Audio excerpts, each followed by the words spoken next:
Overwatering is the #1 way that people kill their plants. I'm gonna answer the most common questions about watering so you can keep your plants healthy and not dead. Dig your finger 1 to 2 inches deep into the soil to check dryness.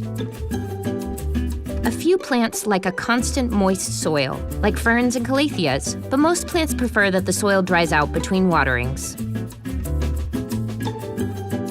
Most plants need to be watered about once a week, except for succulents and snake plants.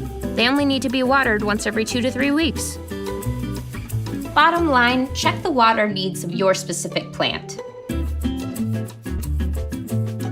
A good rule of thumb is to imagine filling up about 1/3 of the pot with water, and use room temperature water. Yikes! Take a deep breath, it's gonna be okay. We're here to help. Allow the plant to soak up water for an hour. Then just pour out the water remaining in the saucer. See, you got this.